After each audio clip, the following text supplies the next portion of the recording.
Rádio Elétrica orgulhosamente apresenta Sarau Elétrico Literatura Remix com Luiz Augusto Fischer, Diego Grando e Kátia Suman. Convidado especial, Léo Foleto.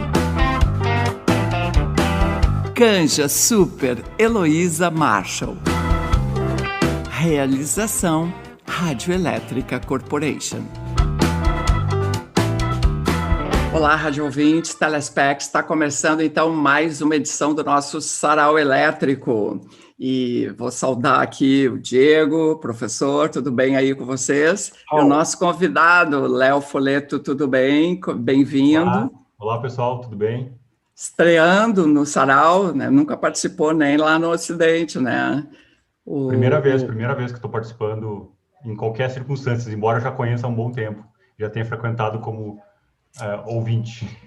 Então, legal. O Léo Foleto é professor, pesquisador, defensor do software livre, da cultura livre, dos radicais livres, não, dos...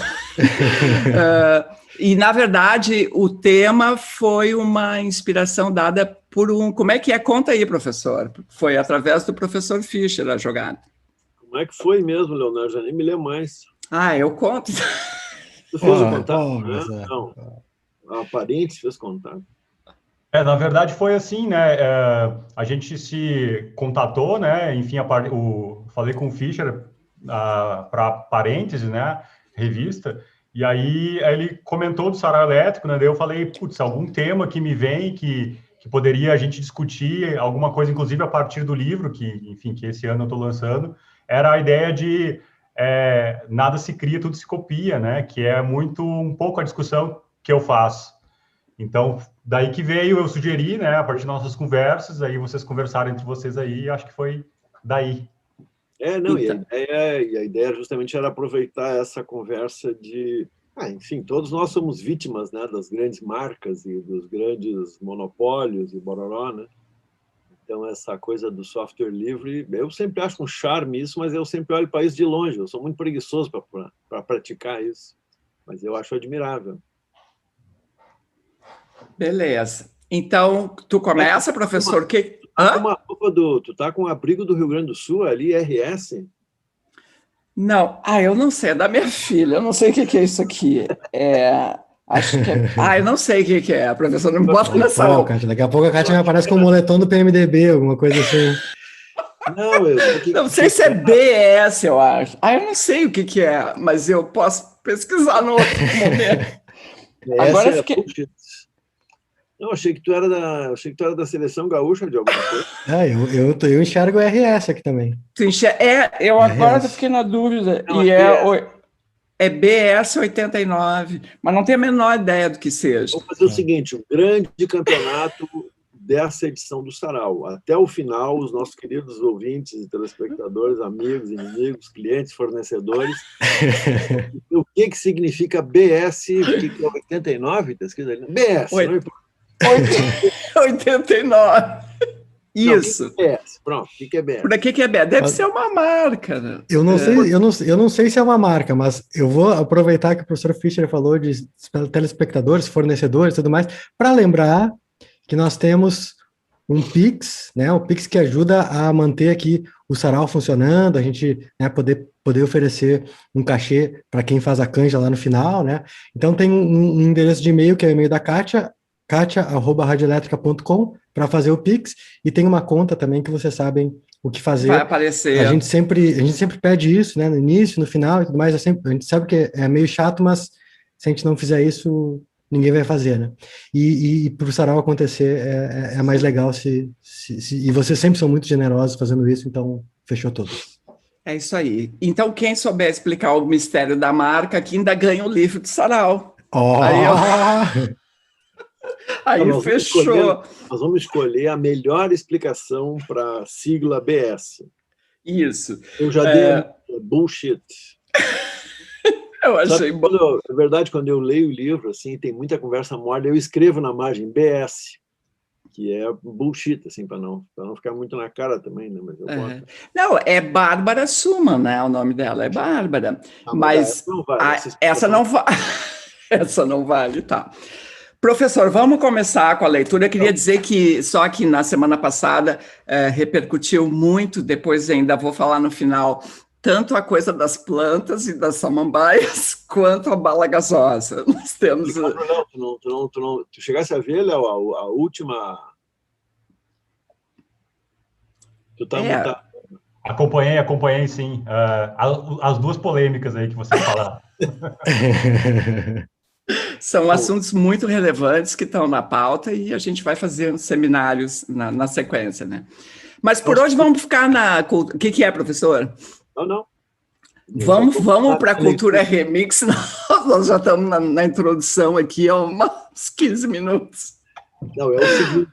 A primeira coisa o primeiro cara que eu me lembrei para falar sobre remix, etc., é esse cara aqui, ó, Pablo Kachadian, não sei se todo mundo conhece, é um escritor argentino agora do nosso tempo, aí, um jovem nascido em 77. Esse é o primeiro livro dele traduzido no Brasil, eu acho.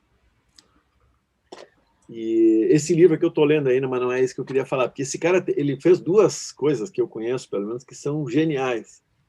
Uma eu perdi de ver por pouco. A penúltima vez que eu fui a Buenos Aires, a última, sei lá, um amigo até me disse, pô, tem um negócio, eu queria que tu fosse comigo, que é o seguinte, vai ter um espetáculo da leitura do Martim Fierro ordenado alfabeticamente. Viu? Vocês viram falar isso aí? Ele simplesmente pegou os versos, sei lá quantos mil versos do Martim Fierro, e botou em ordem alfabética e lia. Então, claro, isso cria uma ordem aleatória, não aleatória, mas, enfim, uma ordem aleatória em relação à narrativa do longo poema e tal, né? E esse cara se envolveu numa outra polêmica... Mas isso é uma performance ou escrito?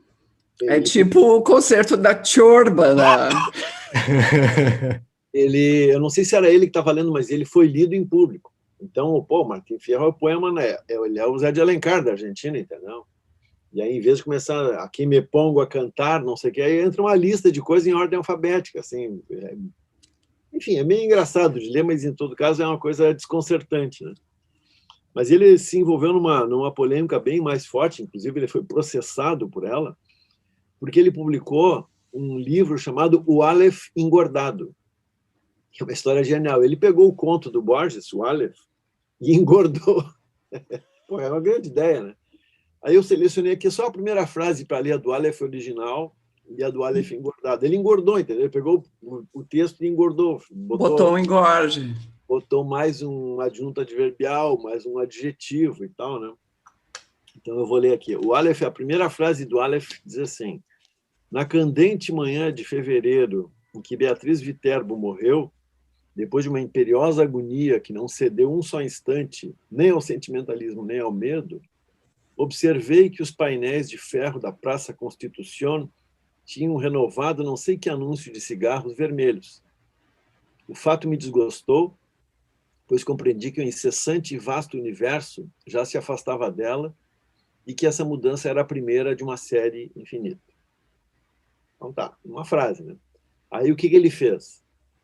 Na candente e úmida manhã de fevereiro, em que Beatriz Viterbo finalmente morreu, depois de uma imperiosa e extensa agonia, que não cedeu nem um só instante, nem ao sentimentalismo, nem ao medo, e aí ele aumentou, nem tampouco ao abandono e à indiferença, notei que, em lugar de ser, notei que os painéis de ferro, ele botou, notei que as horríveis carteleiras de ferro e plástico da Praça Constitución, junto à entrada do metrô, haviam renovado não sei que aviso de cigarros vermelhos mentolados. Ele botou mentolados a mais. Aí vem toda uma parte que ele inventou. Ou sim, sei e soube quais, mas recordo ter me esforçado para depreciar o som irritante da marca. O nome. O fato me doeu, pois compreendi que o incessante e vasto universo já se afastava dela, Beatriz. Ele introduziu de novo a palavra Beatriz. E que essa mudança era a primeira de uma série infinita de mudanças, e aí ele aumentou, que acabariam por destruir-me também a mim. Então é isso, esse é o Pablo, como é que é o nome dele? Kachadian. que deve ser descendente de armênios, né? E o Aleph engordado. Muito bonito isso, né? Já pensou tu escrever assim, sei lá, o que seria o Memórias Póstumas de Brás Cubas engordado, entendeu? E aí aconteceu que a viúva e herdeira do Borges, né, a Maria Kodama, processou o cara, não deixou, ele tinha publicado em papel, teve que tirar de circulação e tal, mas se encontra na internet para todo mundo. Esse é um exemplo, então, de uma brincadeira de apropriação, remix e bororó. Certo. Tá, Léo, é a tua vez, vamos lá. O que tu selecionou para a gente? Então, na verdade, assim, é bom o Fischer ter falado desse, porque era uma das minhas inspirações também que eu estava trazendo, porque justamente a proposta dessa conversa é que eu queria trazer justamente, tem vários que a gente pode chamar de remixes, né, na literatura e também em outras áreas, né, enfim, na música, no cinema, tem muita coisa disponível, e aí eu quis fazer um pouco de uma seleção a partir também um pouco contando a partir da perspectiva da cultura livre, né, que é o livro que eu estou lançando, que depois eu posso falar mais um pouco, enfim, e a partir também de um livro que fala muito sobre, que é escrever sem escrever, né, que é o Leonardo Villaforte, que é um escritor que recentemente lançou, e entre os vários casos que ele fala nesse livro, ele cita esse do Pablo, ele cita vários outros, assim, que a gente pode falar ao longo do processo.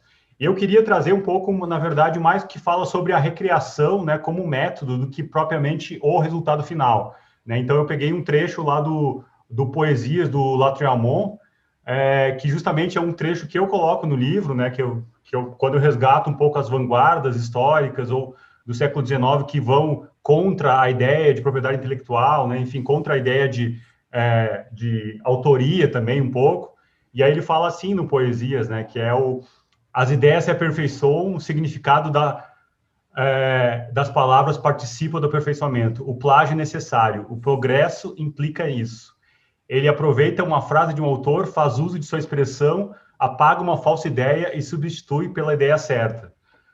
Então, o Lautréamont aqui, né, ele está falando muito de um certo período, né, que é o final da segunda metade do século XIX, e justamente num livro, né, que é o Poesias dele, que é uma coletânea de diversos pensamentos, diversas coisas que ele coletava ali na França, desde coisas de Blaise Pascal, de máximas específicas, de Dante, de Kant, de várias questões, assim. E eu quis trazer porque foi um dos que eu recuperei no livro como um dos primeiros casos explícitos, pelo menos que eu conheci, que eu mapeei, para discutir a ideia de cultura livre, que explicitamente fala de plágio, fala na literatura especificamente, né? Então, acho que é um pouco depois, muita gente vai falar disso a partir do século XX, e a gente pode comentar um pouco mais também.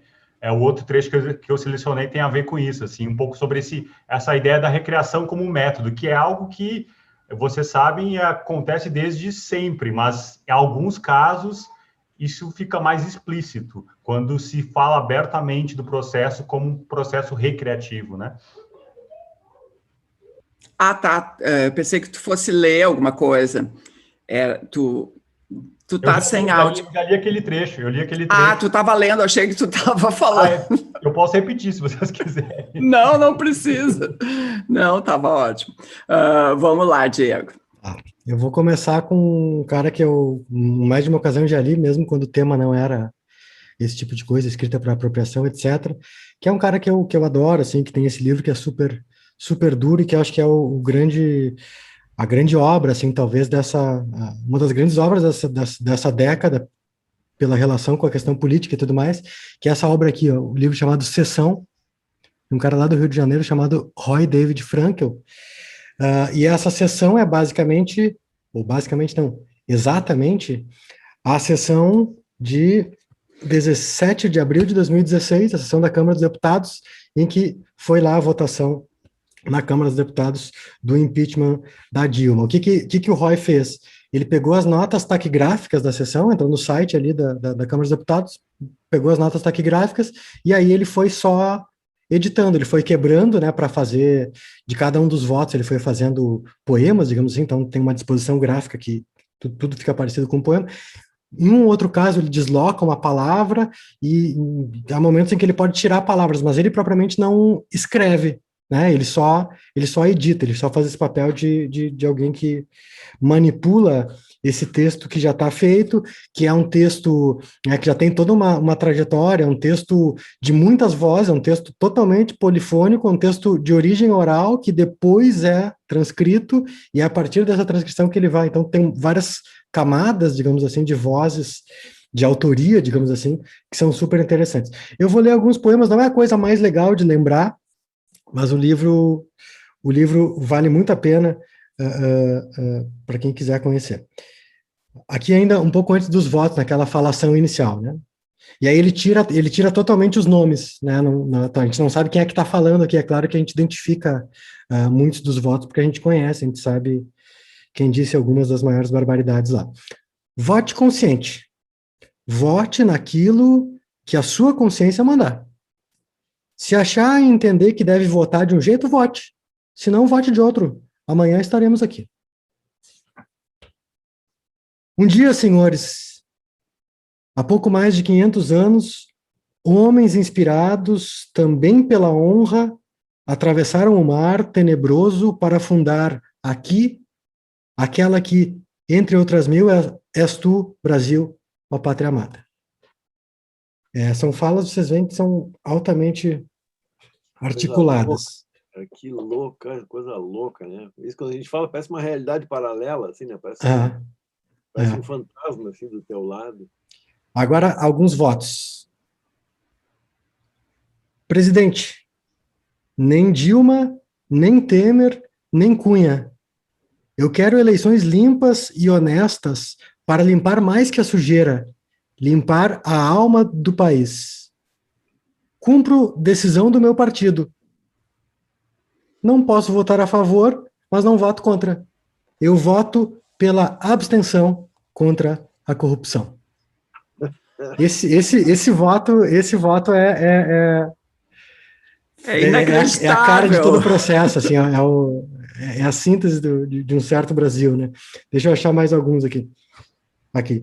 Por novas eleições, porque trocar 6 por meia dúzia não resolve, eu me abstenho. Depois tem mais, deixa eu ver aqui.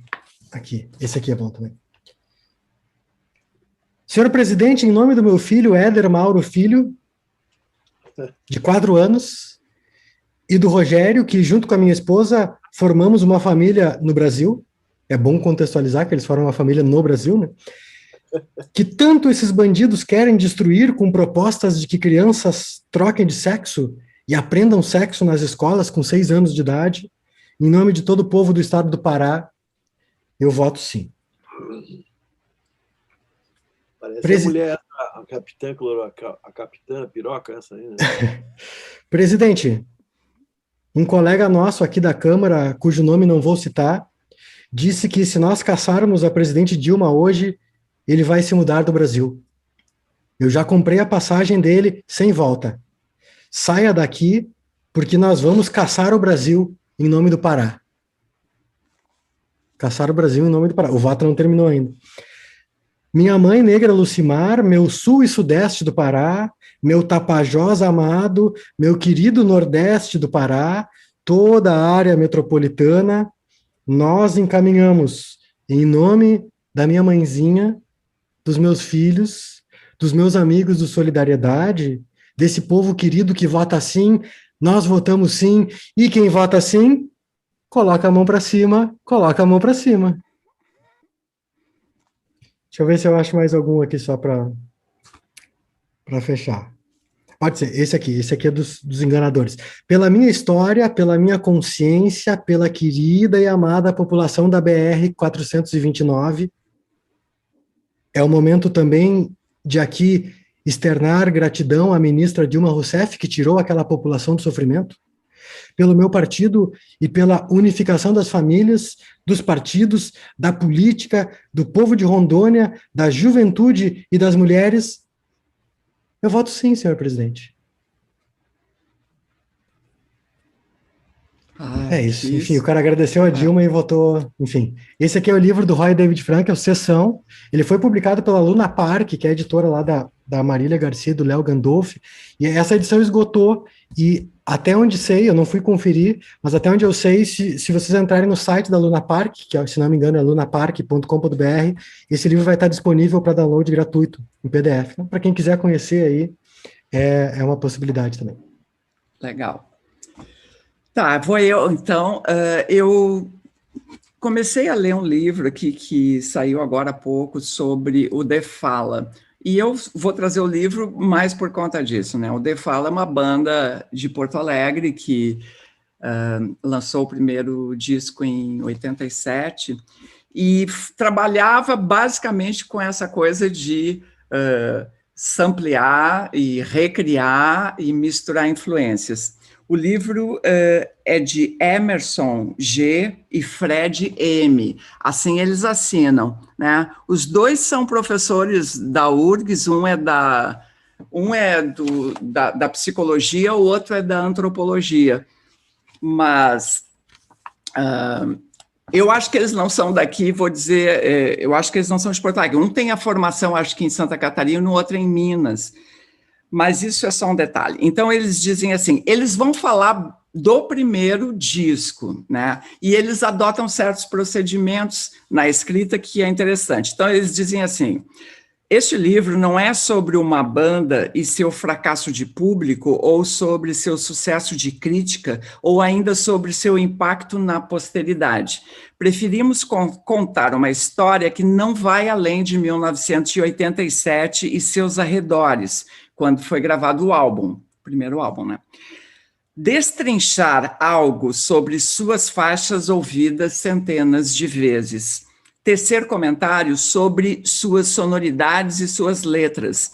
Encarar o enigma proposto por sua mistureba. Falar sobre as pessoas que o fizeram e alguns fatos que o contextualizam. Apresentar parte da cena que o tornou possível, arriscar interpretações e conexões, juntando o provável e o nem tanto.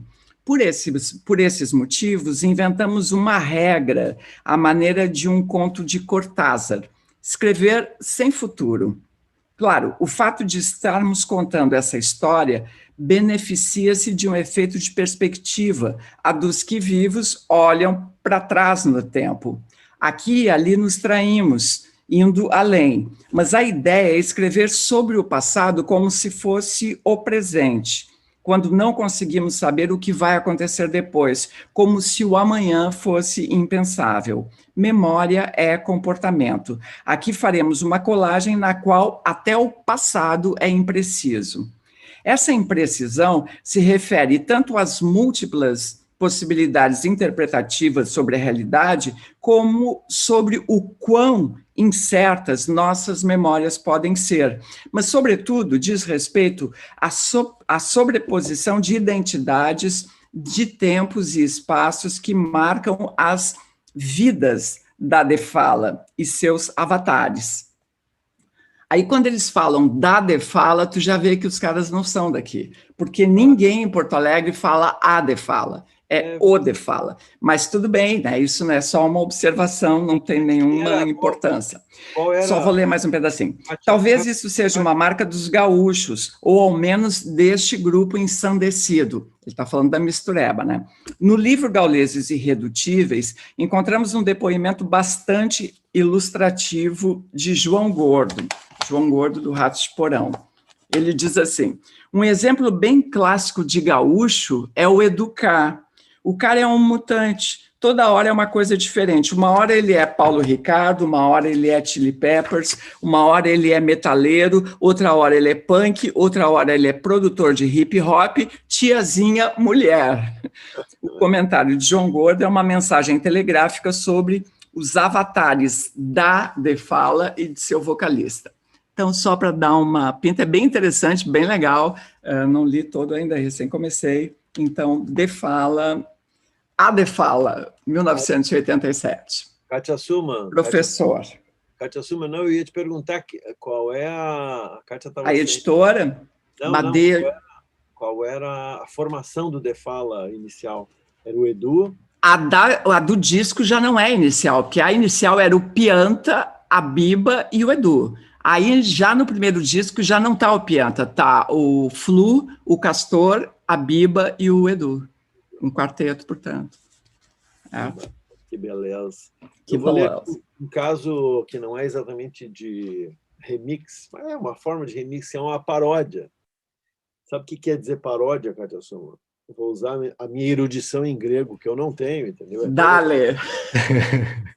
Não, mas paródia, eu sei que paródia, tu tem ode no meio disso, né? Ode, que é um canto, e paródia é um canto paralelo. Então, a paródia é uma coisa que tu faz em paralelo com outra, né? Tendo o outro em vista.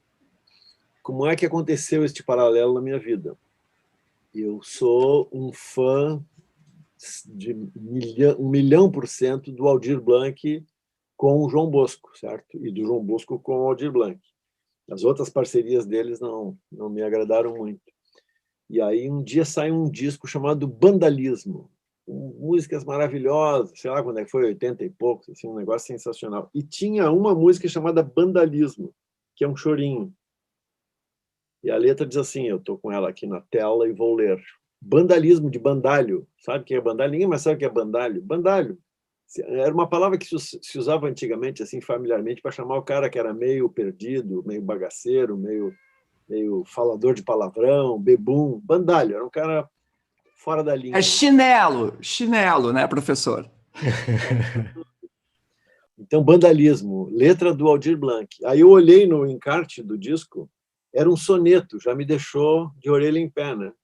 2 estrofes de 4 versos, 2 estrofes de 3 versos. Meu coração tem botequins imundos, antros de ronda 21, porrinha, onde trêmulas mãos de vagabundo batucam samba enredo na caixinha. Pô, já tá lindo, né? Meu coração tem botequins imundos, que tem lá uns caras tocando, jogando porrinha, né? Jogando aqui no porrinha a gente chama, como é que chama aqui mesmo? Esqueci o nome agora. Aquele. Desligou o áudio aí, professor? Não fui eu, não. Tinha Alguém ficado sem. eu. Foi a Kátia Suma, tá me censurando, Kátia. Fui eu, mas já voltou, né? Já voltou, já voltou. De falar isso? Não fui eu sem querer. Agora eu vou começar a cortar. Meu coração tem botequins imundos, antros de ronda 21, porrinha, onde trêmulas mãos de vagabundo batucam samba enredo na caixinha. Perdigoto, cascata, tosse, escarro, um choro soluçante que não para. Piada suja, bofetão na cara, e essa vontade de soltar um barro. O Aldir Blanc era uma delicadeza, né? Essa vontade de soltar um barro rimando com escarro. Aí, segunda parte, terceira estrofe diz assim, como os pobres otários da Central, a Central lá é a empresa dos trens suburbanos, né? Lá no Rio. Como os pobres otários da Central, já vomitei sem lenço e sonrisal o PF de rabada com agrião. Mais amarelo do que arroz de forno, voltei para o lar e, em plena dor de corno, quebrei o vídeo da televisão. É um poema sensacional, assim, e ele tem uma imagem, ele é uma coisa rara no Brasil, Diego, a minha teoria aqui, né? Que no Brasil a gente tem pouca poesia imagética, né? A gente tem muito mais poesia de trocadilho e tal, de coisa verbal, ou de argumentação, digamos, né? E esse aqui é isso, o cara dizendo, meu coração tem esses antros, e lá dentro é tudo um horror, né? Bebendo e escarrando, vomitando e tal. E aí ele diz, mais amarelo que arroz de forno, um dia, né, voltei para o lar e, em plena dor de corno, quebrei o vídeo da televisão. Entendeu? O cara, no sonho do cara, ele ainda quebra o vídeo da televisão como, sei lá, tipo, a origem dos sonhos dele, sei lá. Aí eu não relacionei isso com nada, mas aí passaram-se uns dias e aí um querido amigo meu, quer dizer, um querido ex-amigo meu, hoje em dia ele não é mais meu amigo, eu o rejeito completamente, não falo mais com ele, porque ele é um bozozóico, mas há muitos anos já não falo mais com ele, me disse assim, isso é uma paródia de um poema do Augusto dos Anjos. Augusto dos Anjos, grande Augusto dos Anjos, aquele maluco beleza lá do começo do século, o Baudelaire possível na Paraíba, ele tem um poema chamado Vandalismo, Kátia Soma. Vandalismo, veja bem, vandalismo. E o que diz vandalismo? Meu coração tem catedrais imensas, templos de priscas e longínquas datas, onde um nume de amor em serenatas canta a aleluia virginal das crenças. É totalmente paralelo com esse aqui, entendeu? Esse aqui tem botiquins e aqui tem catedrais. Na ogiva fúlgida e nas colunatas vertem lustrais e radiações intensas, cintilações de lâmpadas suspensas e as ametistas e os florões e as pratas. Aqui no Aldir era como os pobres otários da Central, e aí no Augusto dos Anjos é como os velhos templários medievais. Entrei um dia nessas catedrais e nesses templos claros e risonhos, e erguendo os gládios e brandindo as astas, no desespero dos iconoclastas, quebrei a imagem dos meus próprios sonhos. Também é um poema autodestrutivo, porque o cara sonha catedrais, e aí ele sonha que entra na catedral e destrói o sonho, entendeu?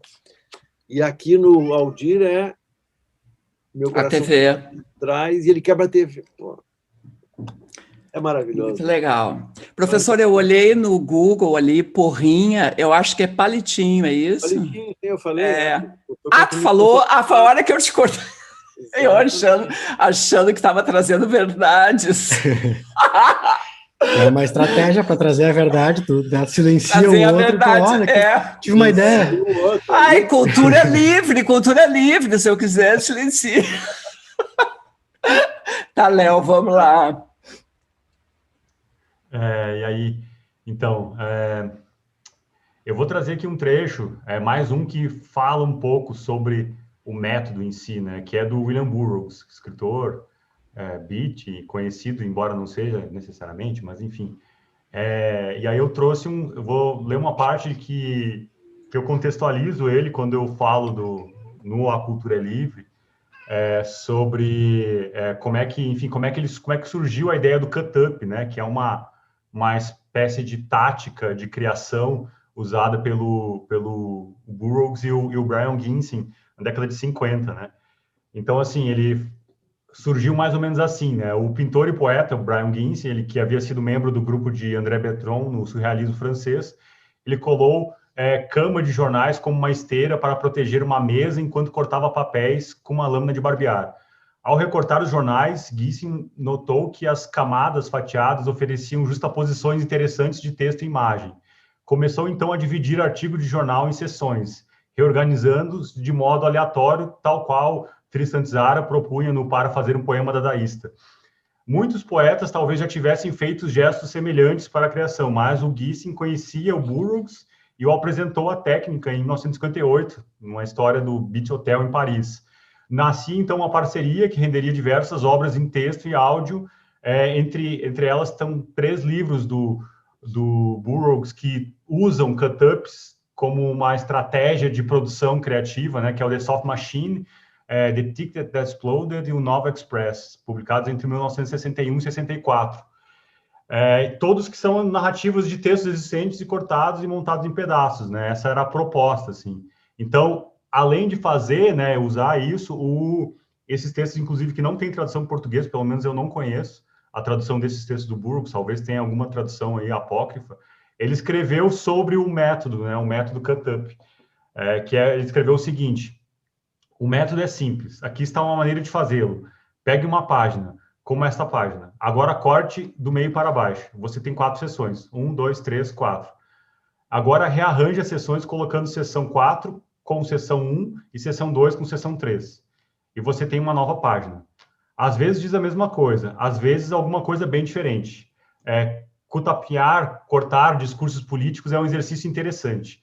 De qualquer modo, você vai descobrir que isso diz alguma coisa, e alguma coisa bem definida. Pegue qualquer poeta ou escritor que você admira, digamos, ou poemas que você tenha lido muitas vezes.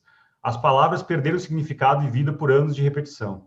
Agora pegue o poema e datilografe passagens selecionadas. Encha uma página com excertos. Agora corte a página. Você tem um novo poema. Tantos poemas quanto você queira. Tristan Tzara disse, a poesia para todos. E André Breton chamou de tira e o expulsou do movimento. Diga de novo, a poesia para todos. A poesia é um lugar e é livre para todos cortarem Rimbaud e você se colocar no lugar de Rimbaud. Aí ele continua falando um pouco, né? Desculpa a minha pronúncia aí das coisas, mas é isso. Ele continua no texto, nesse mais um trechinho falando do cut-up. O método cut-up traz a escritores a colagem, a qual tem sido usada por pintores por 70 anos. Lembrando que é um texto da década de 50. E usado pelas câmeras foto e cinematográficas. De fato, todos os cortes de rua do cinema ou de câmeras fotográficas são, pelos imprevisíveis fatores de passantes e justaposição, cut-ups. E fotógrafos vão dizer a você que frequentemente seus melhores instantâneos são acidentes. Escritores vão dizer o mesmo. Os melhores escritos parecem ser aqueles feitos quase por acidente por escritores até que o método cut-up foi tornado explícito. Toda escrita é de fato cut-ups. Eu retornaria a este ponto.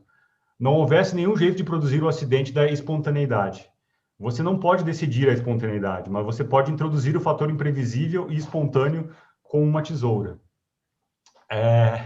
Então, o que o Burroughs está colocando aqui em palavras, né, é muito do que ele usou naquele momento e de que é um método de criação que, enfim, muitos autores e autoras ao longo da história usaram e usam até hoje. O fato é que ele, de alguma forma, escreveu sobre isso, organizou em um texto e que circulou bastante por aí, assim, e que coloca um pouco desse pensamento, eu acho que de vanguarda ali da época, né, de querendo experimentar com cortes, querendo fazer várias coisas, que o Burroughs era um cara que experimenta bastante isso.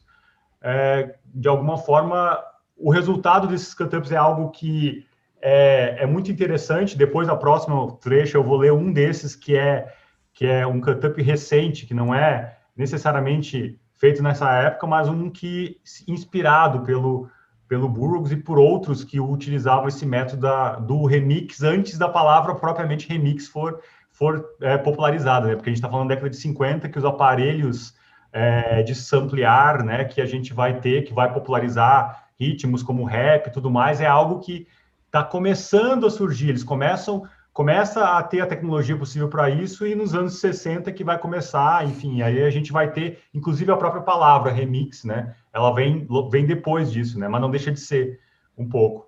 Então, na próxima, eu leio algum trecho que, de fato, foi colado de diversos outros para formar um novo texto, né? Beleza. Então, tá. Agora o Diego, vamos nessa. Tá.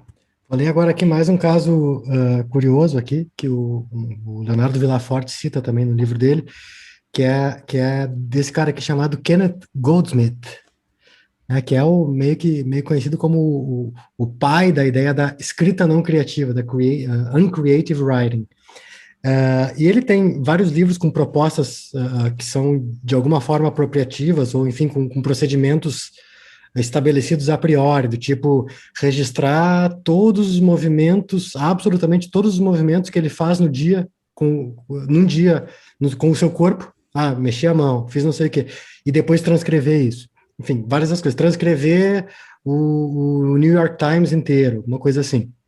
E aí esse aqui, ele publica um livro chamado Traffic, que foi traduzido aqui por Trânsito, né, em que ele pega os boletins de trânsito de Nova York durante 24 horas, transcreve e isso vira o livro. Aí tem uns truques aí que a gente se perde um pouco, a gente não sabe mais se o tempo está indo para trás, para frente, enfim, um monte de coisa.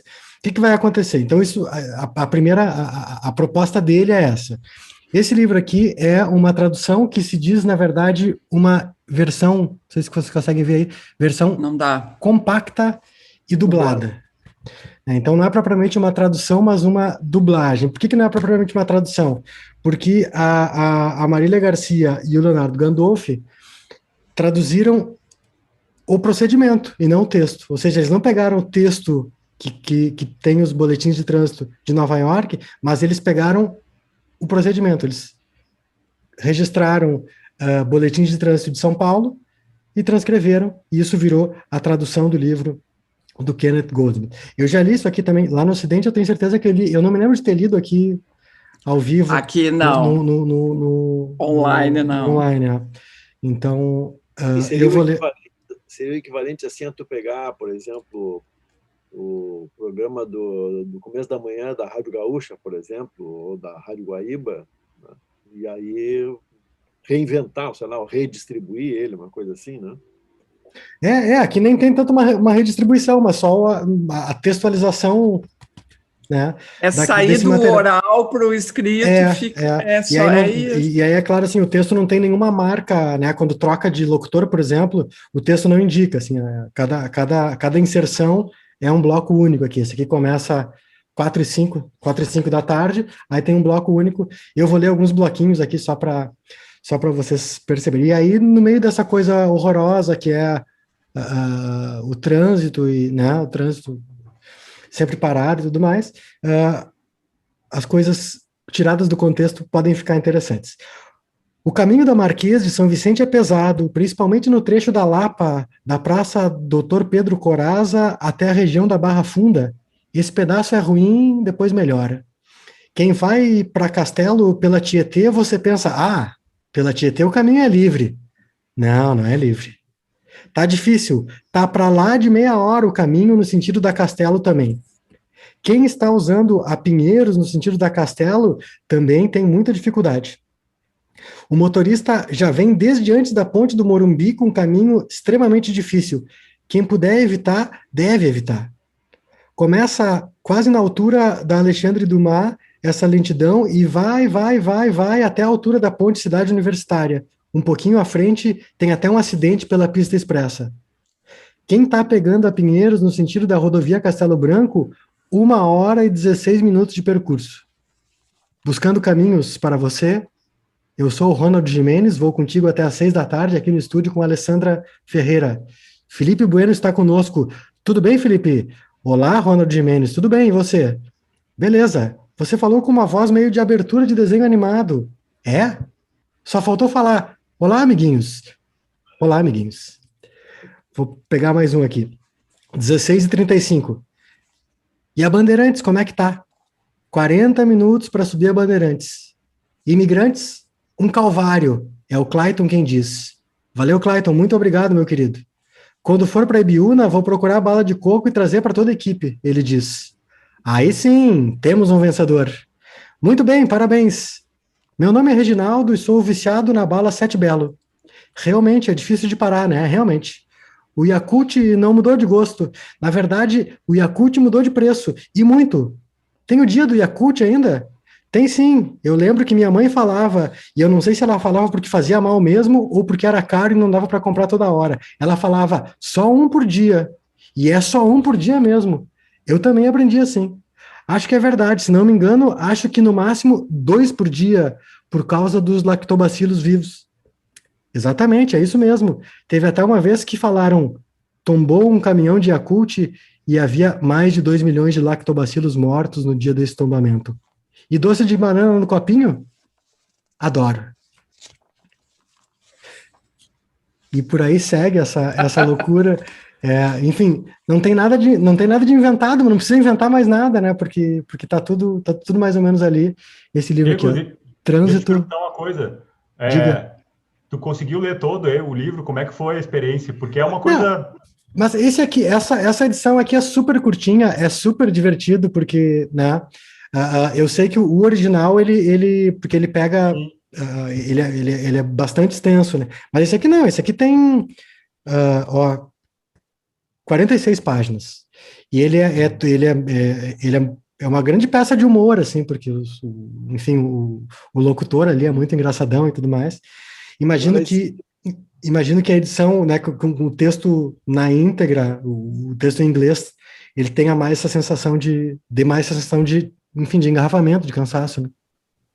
Mas tem um pouco a história lá do Ulipo, aquele, né, do grupo aquele chama Quadro de Literatura Potencial, né, o ateliê, oficina de literatura potencial, né, que como é o nome do maluco lá? O Raymond Queneau, Perrec, que é um pouco isso também, né? Eu visitei uma exposição deles lá, que é também muito legal, uma coisa assim de tu brincar com o aleatório, né, misturar palavras, estabelece uma regra antes e depois obedece a regra, né? Tipo, escrever um livro inteiro sem a letra E, pronto, aí tem que... Exatamente. Tem o próprio, só um comentário, o próprio o livro do Villaforte, né, o Escrever Sem Escrever, ele cita também o Delírios de Damasco, né, da Verônica Stiga. Eu trouxe até aqui depois, de repente eu leio. Então depois tu lê, então, porque tem essa jogada de pegar algo do cotidiano e colocar como um texto para ler, né? O quanto transsignifica as coisas, enfim.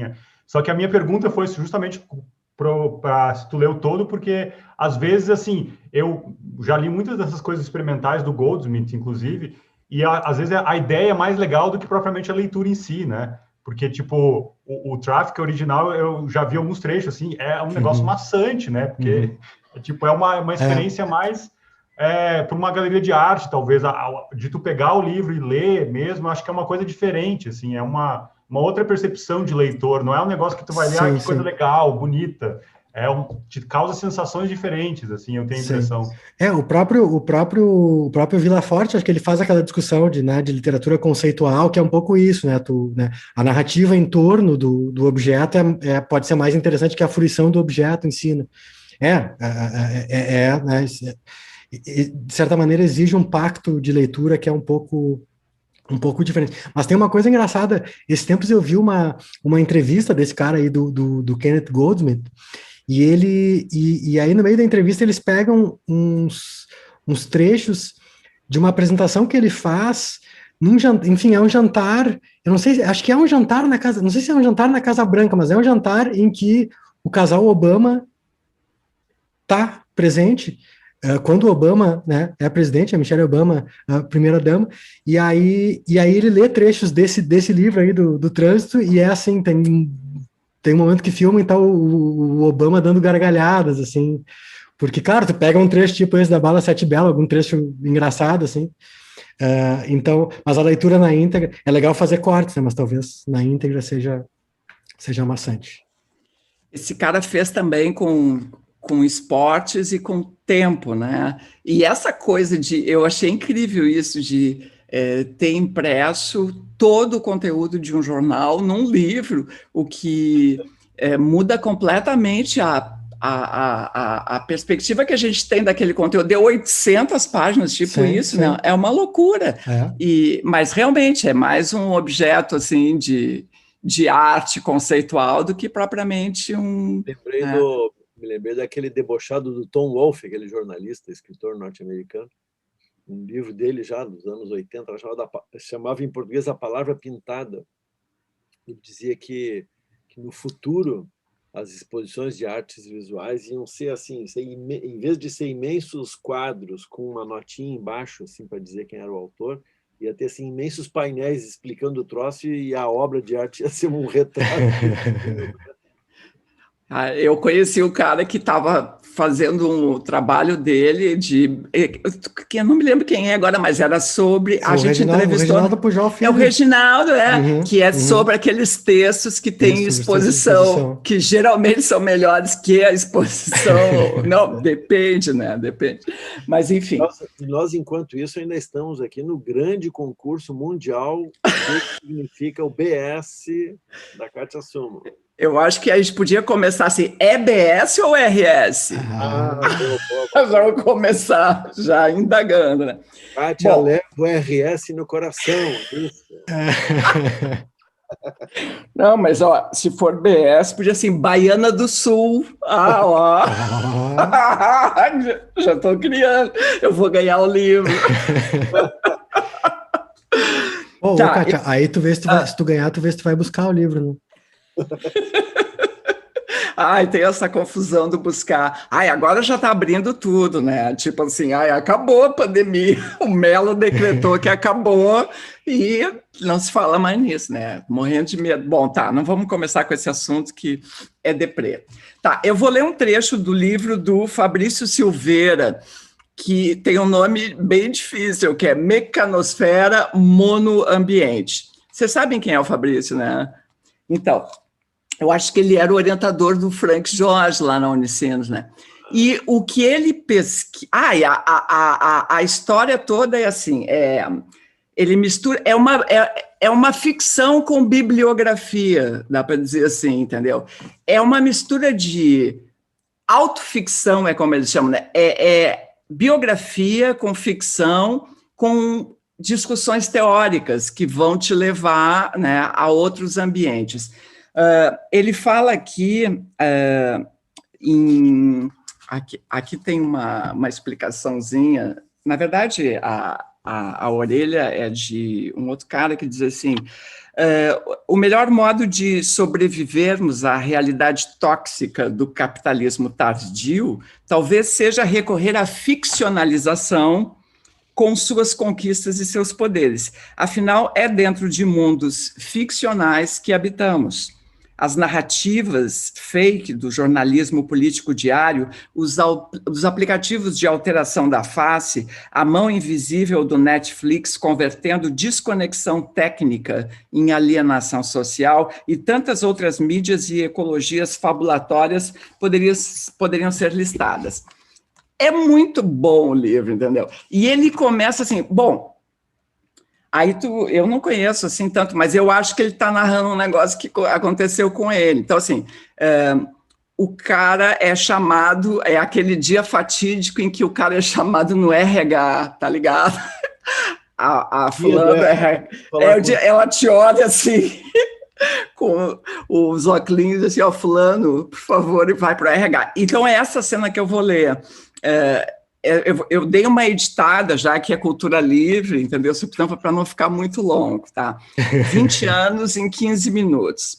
Por volta das 9 horas do dia 2 de janeiro de 2019, e ele tem todas essas referências da vida real e vai ter conexão com os fatos que estão acontecendo no nosso hoje, né? Porque, enfim, é 2019, e isso te causa um estranhamento, assim, porque tu fala, pô, mas só um pouquinho, o que eu estou lendo? Tem bibliografia e é ficção, não é? Do que o cara está falando? Mas é muito envolvente, eu achei muito, muito legal. A outra vai fazer a leitura comentada, vai ficar 15 minutos para ler um trecho de 1 minuto. Tá, eu vou só ler. Por volta das 9 horas do dia 2 de janeiro de 2019, recebi um e-mail da Pró-Reitoria de Pesquisa e Pós-Graduação da universidade em que eu trabalhava. O e-mail havia sido enviado por uma das secretárias do setor, Samara Francisco era o nome dela, e me convocava para uma reunião pessoal com a Pró-Reitora na segunda-feira, dia 7 de janeiro, no final da manhã. O tema do encontro não me foi anunciado, era um e-mail seco, uma bomba de formalidade, e optei por não perguntar nada a respeito. Tendo completado 20 anos de casa, eu já sabia do que se tratava, eu seria demitido. A certeza da demissão, porém, não impediu que eu atravessasse o final de semana, quer dizer, o cara recebe na sexta para segunda, né? Então, pá, já fica com a adaga cravada, acabou o fim de semana, né? Então, assim, a certeza da demissão, porém, não impediu que eu atravessasse o final de semana fazendo especulações. Uma lista de possibilidades fervilhava na minha cabeça, imaginando como eu reagiria nos desfechos mais improváveis, o que faria num futuro próximo, caso minha suspeita se confirmasse. Quais razões seriam alegadas? Quais os termos da rescisão? E meus direitos trabalhistas seriam todos respeitados? Assim que cheguei ao gabinete da Pró-Reitoria, 5 minutos antes das 11 horas, fui conduzido pela secretária, a mesma secretária que me enviara o e-mail, agora desenvolta e sorridente, a uma sala especial mais aconchegante, reservada longe do espaço comum dos funcionários, do murmúrio habitual de suas vozes durante o trabalho. Dou um salto. Quando entrei, me deparei com 2 senhoras sentadas lado a lado, à distância de 1 metro uma da outra, em meio a papéis despontando de uma pasta azul, com um logotipo branco impresso na capa em relevo. Bom, fatalmente eu lembrei, olha o comentário, do logotipo da Unicinos, né, que era onde ele trabalhava, que é azul com branco, mas isso é uma coisa da minha cabeça aqui. Cada uma delas tinha o seu próprio computador pessoal. Elas me saudaram, ambas muito gentis. Aí ela cumprimenta, bababá, conversa aquela amenidade, tá bom o ar-condicionado, bababá. E aí eu pulo de novo. Fabiano, a pró-reitora começou, a pauta da nossa reunião não é das mais agradáveis. Aí tu já... Puxa. Como diz como é que é, o Anderson França, aí aperta, né? Tu já sabe onde vai chegar o negócio. Estou à sua disposição, professora. Qual é o assunto? Na condição de gestora, eu preciso tratar disso contigo. Ela ajeitou o notebook, reenquadrou diante dele o corpo e desviou o olhar para os papéis dispostos ao lado à esquerda de Mabel. Estou vendo aqui na tua produção que tua produção de artigos caiu muito nos últimos 3 anos. Apontou para a tela do computador. Se contarmos desde 2016, e foi também assim em 2017 e 2018, você não publicou nenhum artigo em periódicos acadêmicos, nenhuma publicação em revistas, nada. Não precisaria, claro, ter 1.300 pontos, como fez a Maria Paula, nem os 800 que fez a Maria Adriana. Isso ocorreu, sim, não vejo problema, era a minha chance de argumentar. Ocorreu porque eu publiquei livros, professora. Desde 2016, se não me engano, escrevi 2 livros individuais, mais 3 livros que pude organizar, ou dos quais fui coautor. Pode conferir aí, está tudo no currículo. E 4 capítulos em livros organizados por outros colegas, de outras universidades, uma delas fora do país. Mas livro não conta. Esse é o problema, você me entende? Não conta. O livro depende do qualis. Não sabemos como será avaliado, só saberemos dessa pontuação daqui a 2 anos. Mais um pulo eu dou. Como te disse, na condição de gestor, eu preciso tomar algumas decisões difíceis. Dorothy continua firme em sua marcha. Quero informar do teu desligamento. Ela ficou me encarando com a frieza típica das Forças Armadas. É uma boa frase, né? Fala sério. Aí, o último pedacinho que eu vou ler diz assim: pois bem, eu achei que iria me aposentar aqui, professora. Já fui me dispondo a assinar o documento. Recorri à caneta que Mabel de pronto me alcançou. Quantos anos foram mesmo? Me perguntou a pró-reitora. Mais de 20. Seus direitos trabalhistas estão todos assegurados, viu? Se quiseres, pode fazer uma estimativa no setor de RH. Obrigado, eu já imaginava. Poderia comprar um sítiozinho no interior do Uruguai? Será que dá? Lhe provoquei e acessei na hora, para minha própria surpresa, mananciais subterrâneos de descontração, um daqueles talentos que a gente só descobre em situações extremas. Eu adorei isso, porque eu sou a rainha disso, de falar merda na hora errada. Eu estou no meio de um troço super sério, super formal, aí eu faço uma piada sem graça, do tipo, porra, será que vai dar para... Sabe, para que isso, tia? Mas eu adorei. Enfim, o livro é muito, muito, muito legal, recomendo muito. Mecanosfera, monoambiente, não se deixe levar por esse título que é assustador, dá até medo. Fabrício Silveira.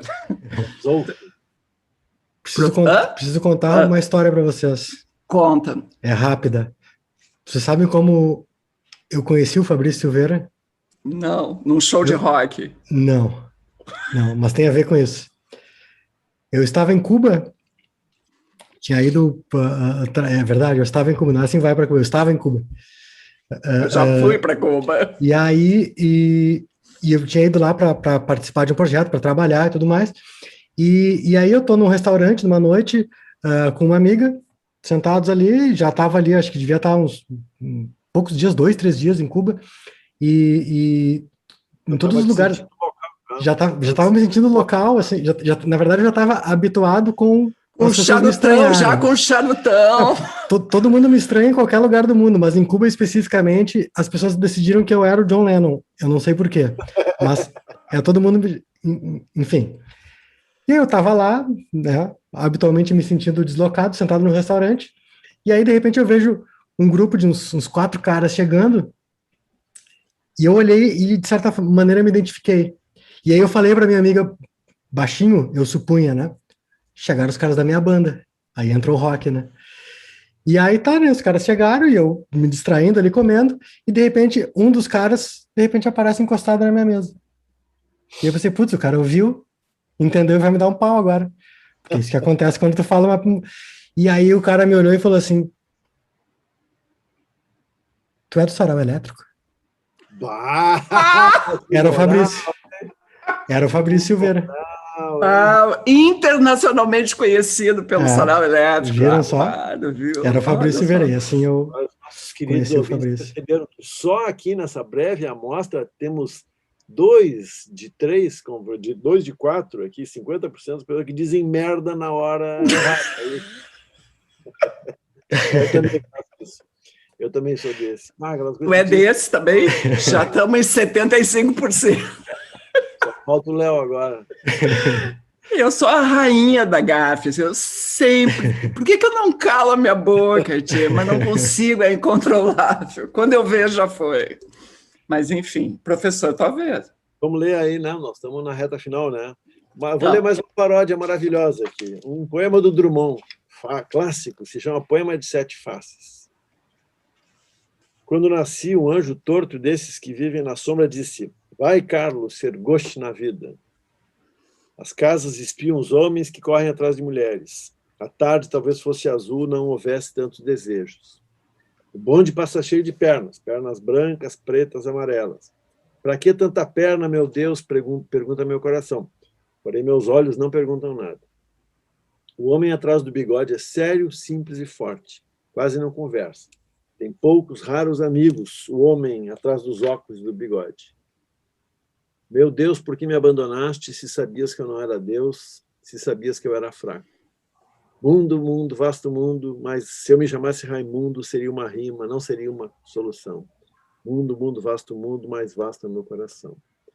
Eu não devia te dizer, mas essa lua, mas esse conhaque botam a gente comovido como o diabo. Seu Drummond. Aí a Adélia Prado, quando estreia em poesia, lá em 70 e não sei quanto, lá, escreve um poema que se chama Com Licença Poética, que abre assim.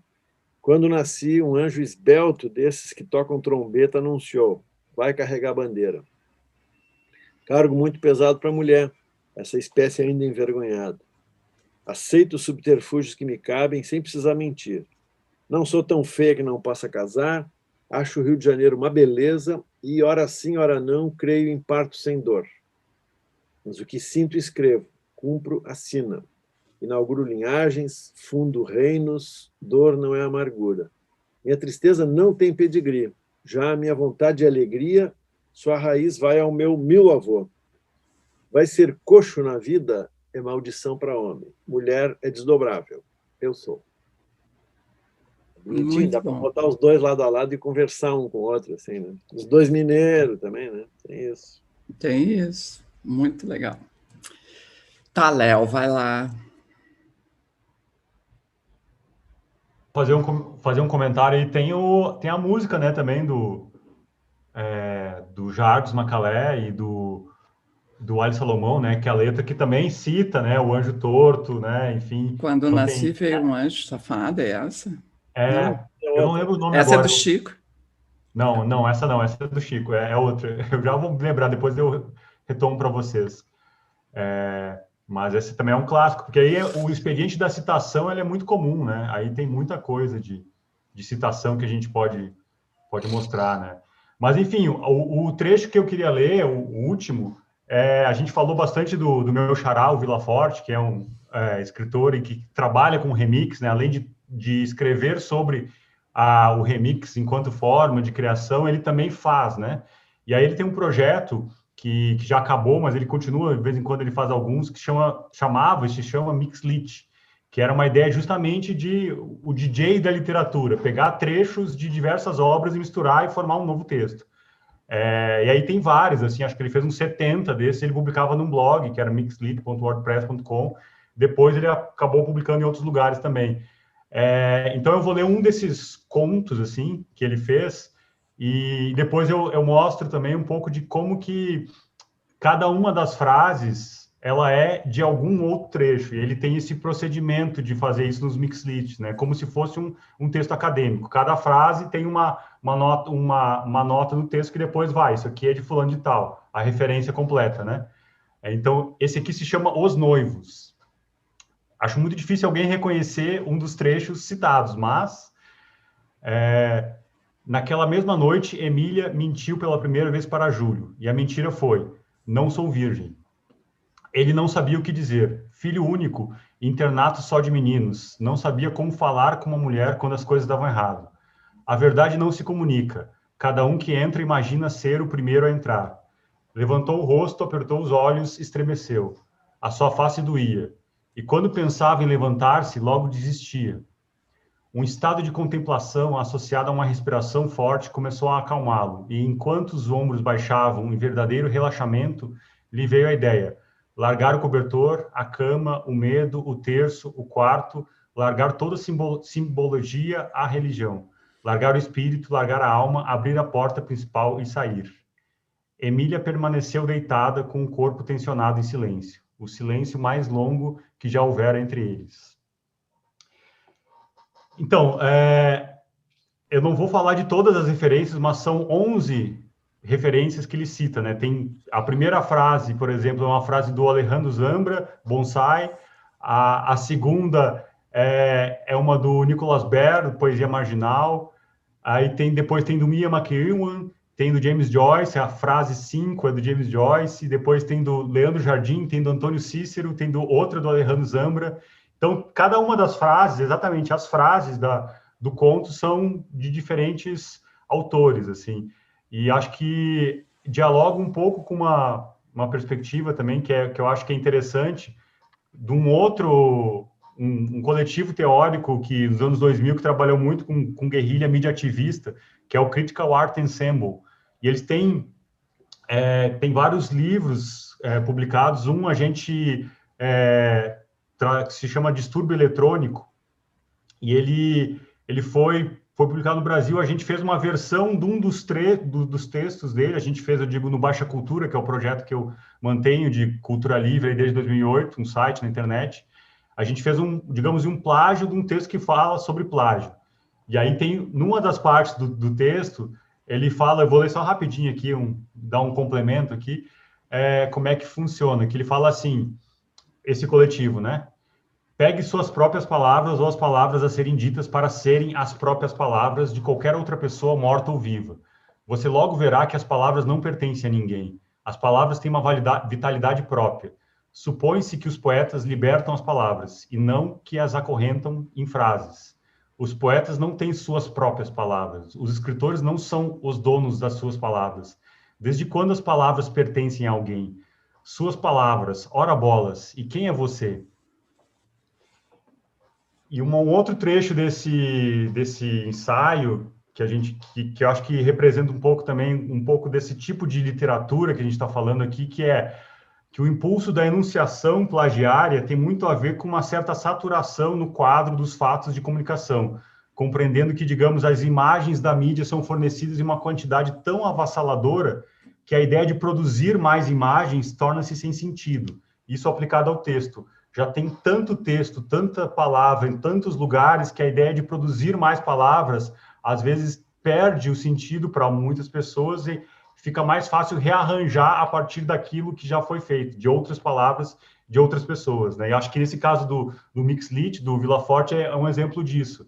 Ele poderia escrever, acho que até seria mais fácil até pegar um trecho, uma frase de um escritor só e continuar e fazer um texto, e talvez nem dizer que ele copiou. Mas o fato dele querer também fazer esse experimento e mostrar que ele citou, também é uma forma de mostrar, de entrar num diálogo aí de, olha, estou usando todas as referências aqui para fazer esse texto, que talvez seja algo mais complexo do que propriamente escrever, digamos, da própria mente, né, se for possível dizer isso, de alguma forma. Então, é isso.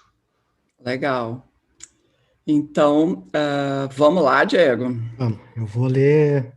Eu tinha separado também um dos mixlits do Vila Forte, mas já foi, então, mais legal ainda. Eu trouxe aqui algumas das frases aqui desse livro da Verônica Stiger, que ela publicou em 2012, chamado Delírio de Damasco. Para quem ia no sarau nas antigas deve lembrar que eu acho que, não sei se era tu, Fischer, Kátia, que liam com alguma frequência, eu acho, pegavam lá aquele projeto que acho que era do Marcelo Trezel, Conversas Furtadas. Sim, eu gostava muito de ler. O Moreno também. Ah, o Moreno também. Bom, enfim, a lógica é parecida, né? Aquele projeto lá não tinha talvez uma intenção artística muito declarada, né? Mas o princípio aquele era ouvir uma conversa na rua, registrei e aí depois publicava. Em geral, acho que tinha a contextualização, na escada rolante do shopping, alguma coisa assim. Mas o princípio era esse, tu pega uma fala que já é mais ou menos interessante, tu tira ela do contexto, ela meio que brilha para todos os lados.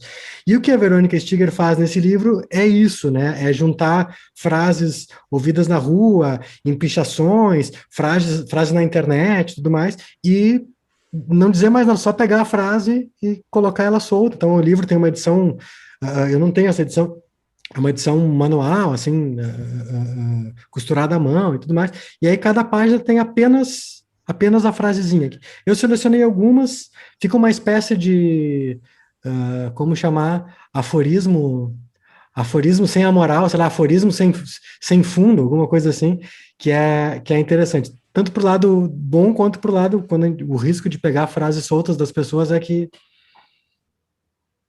enfim, umas pessoas não merecem ser citadas, né? Mas, enfim, peguei algumas aqui que acho que estão divertidas.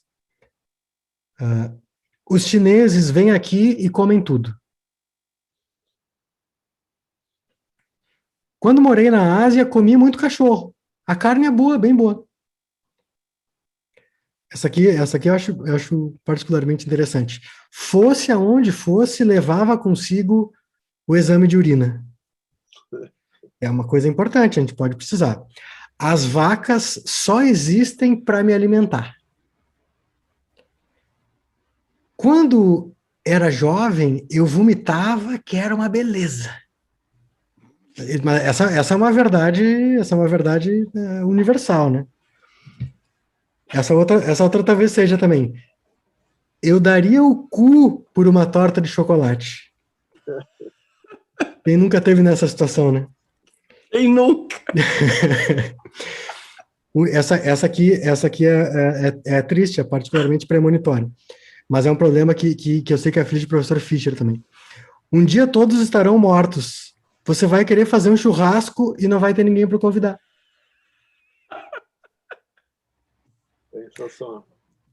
Uma de relacionamento conjugal. Agora infartou. Esse marido só me dá desgosto. Me diz uma coisa, ele é débil mental ou só feio mesmo? E aqui a última. E aí ela berrou. Tchau, pauzão. Enfim, essas são as frases aí roubadas aqui pela Verônica Stiger lá nos Delírios de Damasco. Tinha uma daquelas do Conversas Furtadas que era sensacional, que era uma coisa assim, ó. Mãe, o que é amém? Aí a mãe se enrola e a criança diz assim, é tipo enter? Não tem a melhor definição de amém que existe. É um enter, porque, né, na verdade... Enfim. Mas agora eu me lembrei, puta que pariu. Puta, me esqueci o nome dela agora. A Dedé Ribeiro. A Dedé Ribeiro fazia, te lembra? Me lembro, claro. Isso também, né? Mas ela tinha regras, ela tinha que ser 3 linhas, não sei o quê, bababá. Era uma coisa, não era solta, assim como o do Trezel. Era diálogo, né? Eu também não lembro direito, mas eu lembro que ela tinha um site. Os velhinhos lembram só um pedaço da coisa. Um lembra o nome, o outro lembra. Mas a gente vai compondo a história, né, professor? Ela foi... É um HD externo que ela precisa. Ela foi nossa convidada no Sarau uma vez. Acho que mais de uma vez. Lendo esses textos, né? Agora eu não consigo lembrar o nome que tinha um nome. Deixa para lá. Já está ficando meio patético. Acho que eu vou editar, vou tirar essa parte. A gente não passar vergonha alheia. Não, vergonha, não, essa não é alheia, né?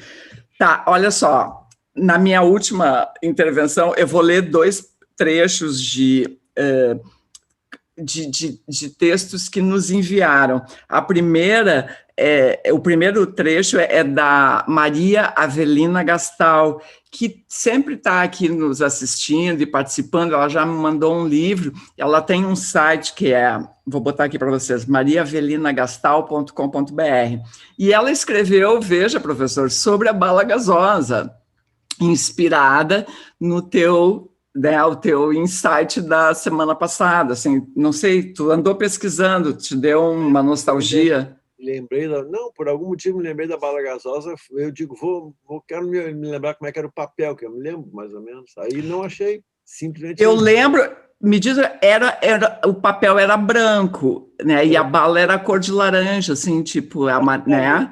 Exatamente, e ela era enrolada de um lado só. De um lado só, não era como bala de banana, que é dos dois lados, assim, né? Bala cor de laranja sempre parece algo absolutamente natural, né? Era, tipo, Cebion, era Cebion, né? Tem essa tese que ficava dando aquele negócio.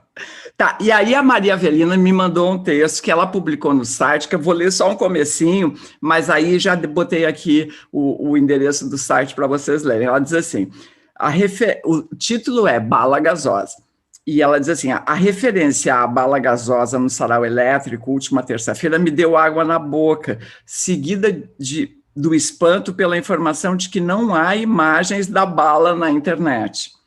Tive que conferir, não por falta de confiança na Kátia Suman, mas sabe-se lá, na nossa idade, às vezes nos atrapalhamos nas buscas no Google. Eu não vou comentar essa parte, porque eu já falei muito sobre isso aqui, mas foi o professor Fischer que fez a pesquisa, vamos dar um crédito. Vamos dar um descrédito.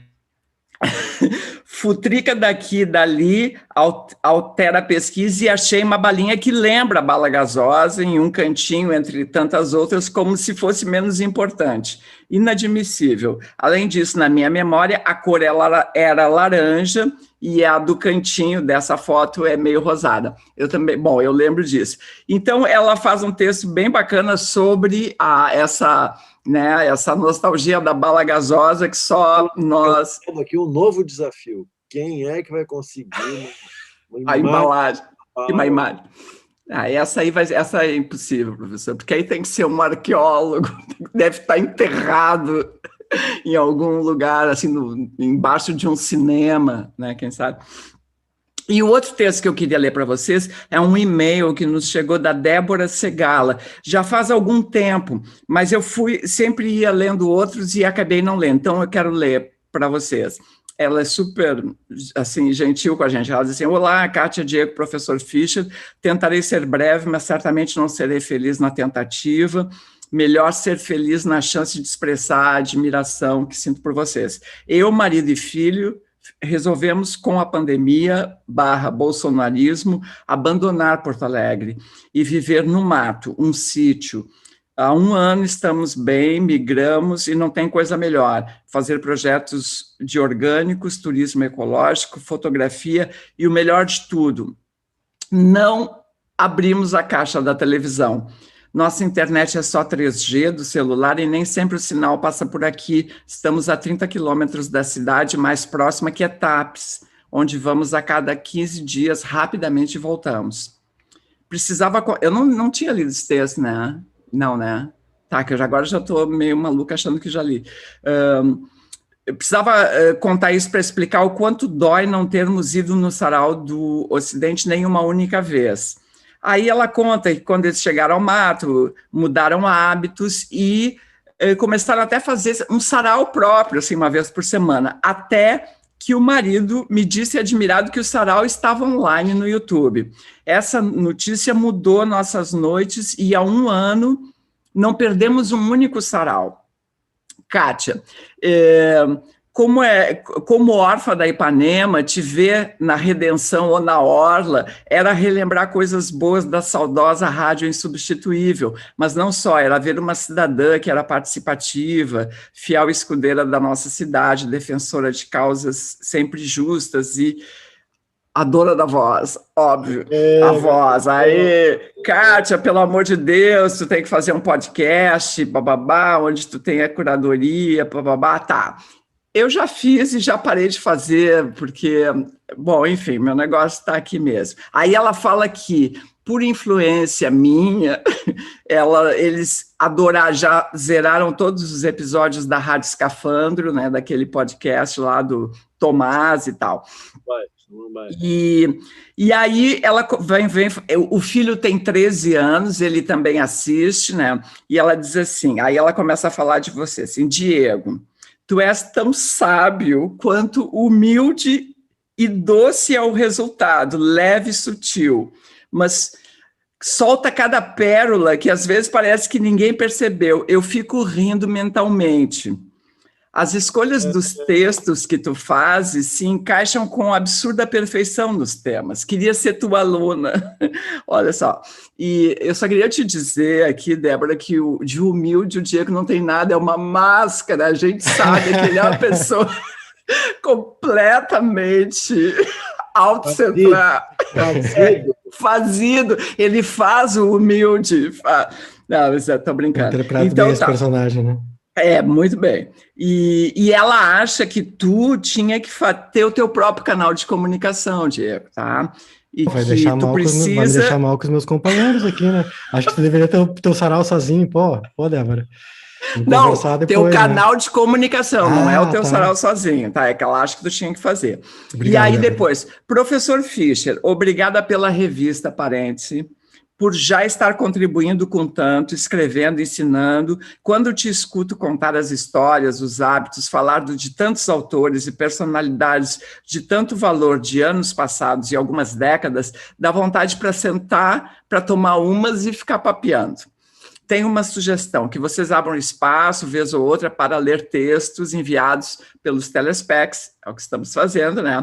E, enfim, querido trio, vocês não imaginam o bem que nos fazem, as risadas que damos com vocês, muitas vezes choramos também, inegavelmente vocês fazem parte da vida na pandemia e vão continuar a fazer depois dela como bálsamo, como música, literatura, conhecimento, amor e luz nas trevas e barará e segue-nos. Ai, coisa mais querida, Débora, Maurício e Rafa.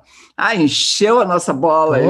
Brigadão, hein? Eu não sei nem como... a minha modéstia não me permite nem agradecer direito. Não tem ninguém mais modesto que eu aqui. Ninguém. Não tem. Tá. Legal. Legal, né? Muito legal. Então... O Léo só não foi elogiado porque não estava aqui antes, né, Léo? Senão tu já tinha ganhado um elogio. Já tinha também. Não, mas assim, a gente sabe que assim, a gente ser acompanhado pelas pessoas e a gente sente isso, não só por quem se comunica, mas tem ali o pessoal no chat e tem a vibração também, né? Porque tem uma vibe, tem um número de pessoas que assiste o sarau, que a gente vê que, poxa, é bacana para um evento de literatura, a gente não...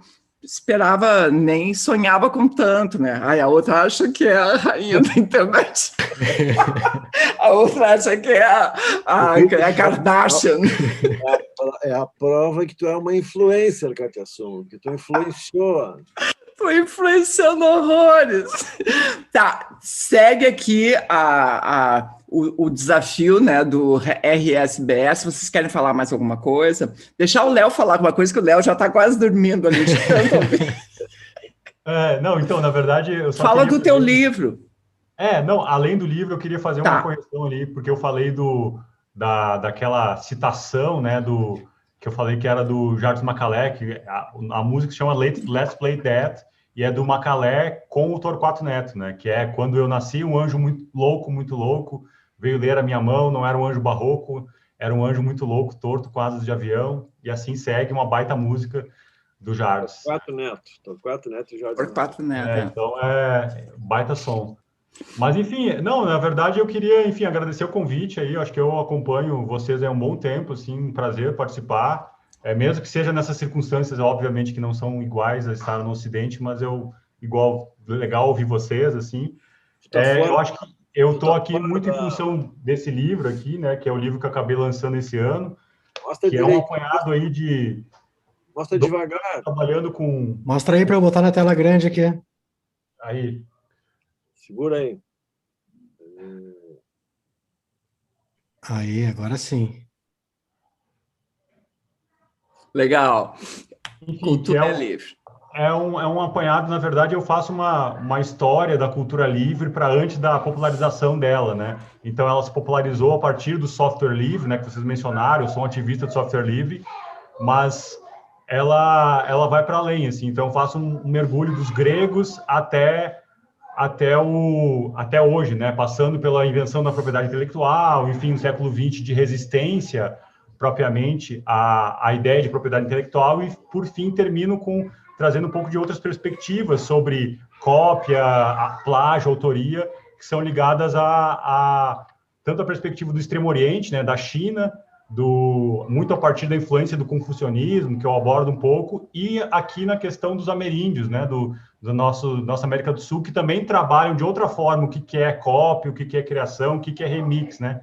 Então, eu tentei trazer um pouco dessas perspectivas justamente para a gente perceber que essa ideia de autoria, de propriedade intelectual que a gente tem quase enraizada como natural para nós, ela é uma construção histórica do século XVIII no Ocidente. Existem outras perspectivas. Então, é um pouco disso que eu falo, embora com uma perspectiva bem voltada para a ideia da cultura e para a tecnologia também, né?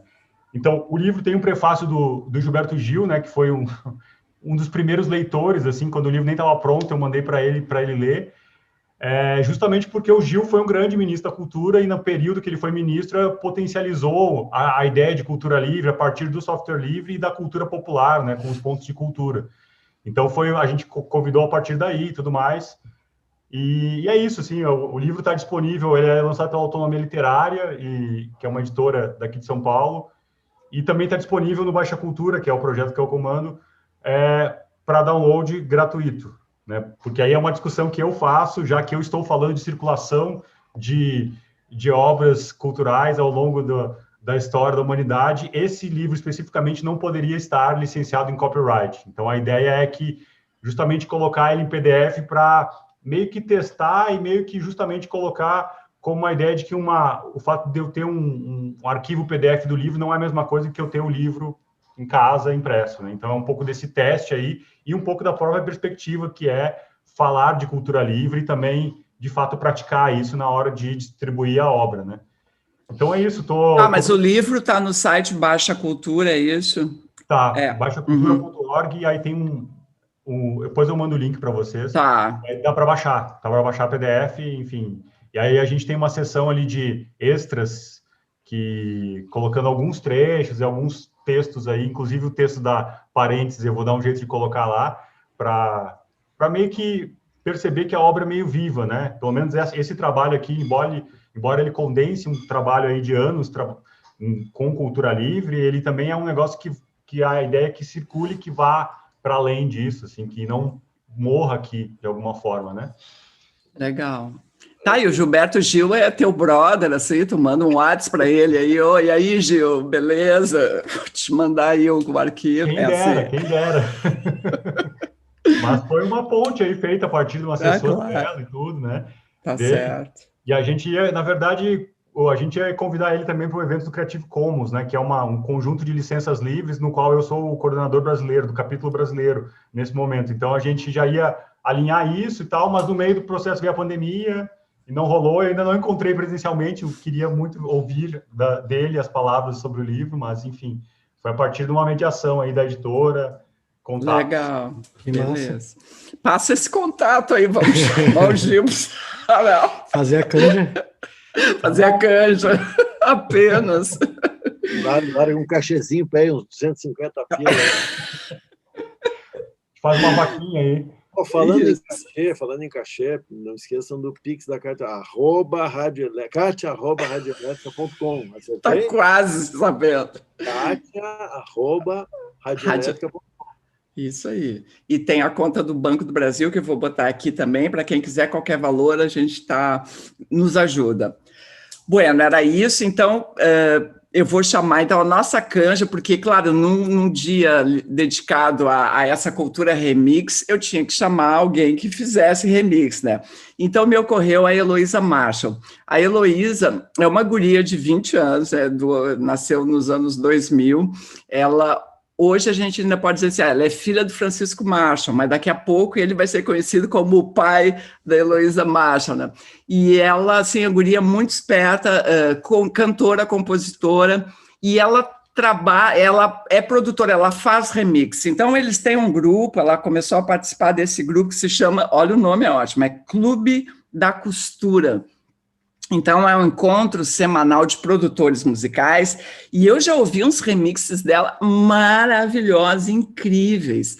Então, ela vai apresentar para a gente aqui um pouco do seu trabalho, né? E eu acho que fecha bem com essa proposta da noite. Então, hoje a gente tem a canja.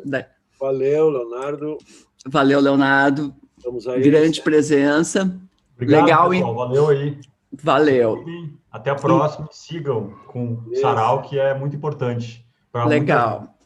Então tá, Heloísa Marshall, até semana que vem. Bye, bye.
terceiro me chegou como quem chega do nada.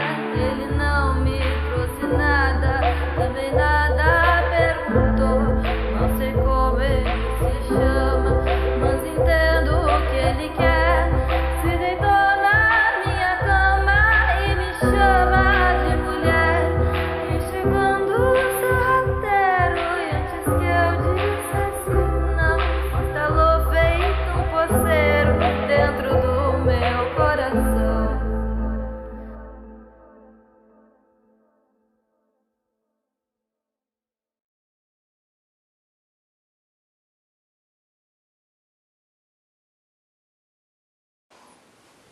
Boa noite, ouvintes da Rádio Elétrica. Agora vocês escutaram um remix de Dorival Caymmi, Minha Jangada Vai Se Pro Mar, e também uma versão de Terezinha, do Chico Buarque, com voz Edson Minhas. Agora vocês vão escutar uma mistura de 3 músicas que são Survivor, I Will Survive e I Need a Hero. Espero que vocês gostem.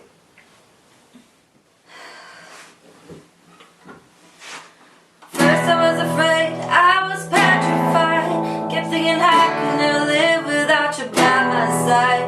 But then I spent so many nights just thinking how you did me wrong, and I grew strong. I learned how to get along and saw you back from outer space. I just walked in to find you here with that sad look on your face. I should have changed just to belong. I should have made you easy if I had known for just 1 second you'd come back to bother me. Oh, now go.